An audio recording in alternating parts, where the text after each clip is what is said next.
matter. That could undermine the Trump team's request to have client privilege. So why does that matter? That could undermine the Trump team's request to have that third-party review of those hundreds of pages of sensitive documents. Some legal experts suggest the former president's team may have waited too long to ask for an independent party to get involved. That basically the toothpaste is out of the tube at this point. Still, a special master could end up coming to different conclusions than the DOJ's initial review team did, with a judge set to rule on that soon. Willie? We will see. Hallie, thank you very much. All right, we are learning more details this morning about a deadly shooting at an Oregon grocery store over the weekend.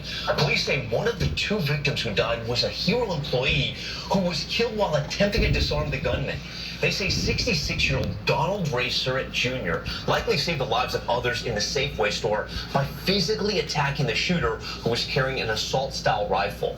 The other victim was an 84-year-old customer in the store. The gunman turned the gun on himself before police arrived. The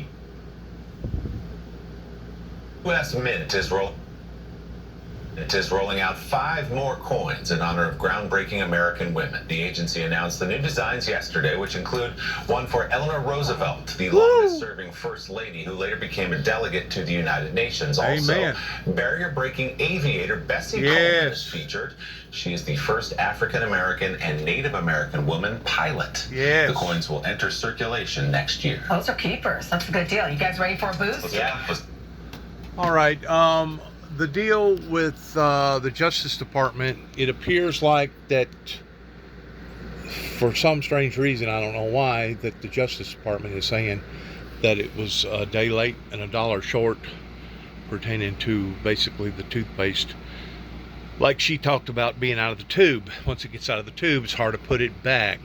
But the main concern pertaining to this particular video was I found it to be very, very emotionally heart-touching event that they're fixing to display about the courageousness of children that wants to do something and a good parenting skill level that gave her the ability towards either doing what she wanted to do or not doing it, indicating that he was not going to force her to do something that she didn't feel comfortable in doing.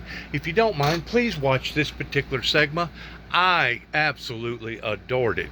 I want to make Huda proud this morning. This one is a beautiful lesson in parenting that we can all learn from. 5-year-old Aubrey is practicing a skateboarding trick. She takes a hard fall, but look at this. Her dad, I know, was right there to pick her up. Did it scare you or did it hurt you?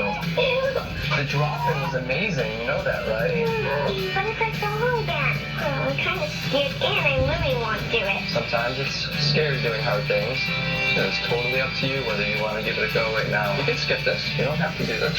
I want to. Whoa. Okay. So listen to this. With love and encouragement from Dad, a determined Aubrey keeps on trying again and again and again, and she eventually nails the trick. And then Dad and daughter celebrate with this. Look at this. An adorable Yes. That. a secret handshake that the two of them created. That is, love that. That was absolutely adorable for a parent to take just a little bit of time Handshake. in trying to teach their children the ability to pursue things on their own and be rewarded because of those achievements. And the secret handshake. Boom. That is inspirational. Boom. Very inspirational.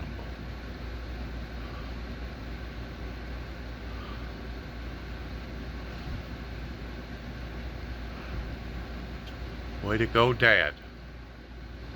Way to go, parents.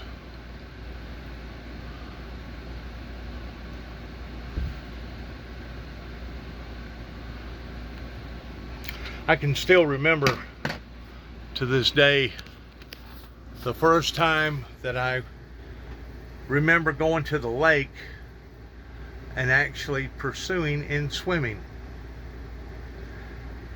And since I have become an adult, I have learned that the eagle, once the eagle decides that it's time for the chicklings to spread their wings and fly, basically the eagle takes the chicklings out of the nest and drops them. Most of the time, most eagles want to nest in areas that is really, really high, higher than most birds. And odds are, if that little youngster, the chickling, decides that it can't fly, the way that the parent looks at it, that it would be better for the chickling to go ahead and die at a young age than to struggle throughout its life if it can't figure out a natural form towards how to fly. And we look at that and realize that, wow, that's awful cold and that's awful cruel, isn't it? When it comes to doing things like that. Well, believe it or not, my father fit underneath that category, because the first time that me and my younger brother learned to swim, and one of my older brothers, is that Dad grabbed us up by the shirt tail and the shorts and throwed us into the water, and nobody knew how to swim other than being around people, than seeing them know how to swim, etc., etc. He did have a plan of action, to the point that he had a bunch of water milk container jugs that he throwed to us after we took the dive into the lake. And he also had his own personal lifeguard equipment with a rope and a floating device. But, you know, sometimes it's almost just as scary as being the parent, a good parent, as it is the lesson that you're giving to the little one. Regardless whether you are trying to learn how to swim, ride a bicycle, learn how to skate, or learn how to swim, or just learn life in general, sometimes those lessons need to be learned at a very, very young age. That comes naturally. And of course, I think you know that once you have become adapted towards learning how to ride a bicycle, odds are you'll never have to be taught again towards how to ride a bicycle. It's the same way with skating boards, it's the same way with swimming, and it's also the same way with young chicklings that desire towards wanting to teach their young how to fly. I got somebody out here right now that is bellowing. It's a cat, a little cat, one of my little kittens. What's going on? What are you doing? You can't come in here. No, you cannot come in here. No. Nope. You got to stay out. You got to stay out. Got to stay out. Bye-bye. Anyways, sometimes you got to be a little tough in tough love strategy. But in doing so, a lot of times it is very, very rewarding.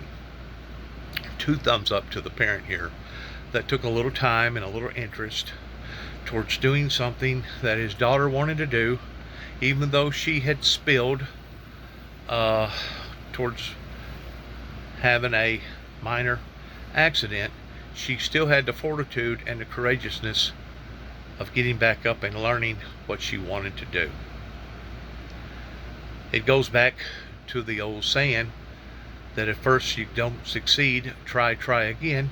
And if the horse bucks you off whenever you're trying to ride the horse, you get back on the horse again and again and again and again and again and 1,000 times again if you have to, towards learning how to do thy first works perfectly, even if it means doing them over again, which is a reflection upon the first 3 or 4 chapters of Revelations, where God is talking to the churches there that he has not yet found their works perfect yet. Thank you for listening. Good luck to all of us. Once more, we thought it was kind of inspirational and very, very heartwarming in watching how parents and children correspond with each other during a time of learning. There's all kinds of learning in life, learning in school, learning in books, learning how to talk to people, learning how to fish, learning how to swim, learning how to ride a bike, learning how to ride a skateboard. There's all kinds of different lessons that youngsters need to learn at a young age, and if they can't learn those things, they're going to find it to be very, very challenging in the future. Now, do I agree with the method of the eagle grabbing up her youngsters, her young chicklings, and throwing them out of the nest? And if they don't learn to fly or attempt to fly, odds are they'll probably fall to their death. Do I agree with that? Not on the harshness level towards treating human beings that way, but at the same time, the Bible does say that if you spare the rod, you shall spoil the child. And the Bible also says to be a good steward. And that means being a good steward to your children, means being a good steward to the things that you own, your car, your house, your lawn, your health, your neighbors. Be a good steward means being a good steward to all. Thanks again for listening. Good luck to each and every one of us, and we would like to say shalom to the people watching this show, and good luck to each and every one of us, because we felt like that in today's events, that little fish nub bub there was well worth a picture worth 1,000 words. Shalom.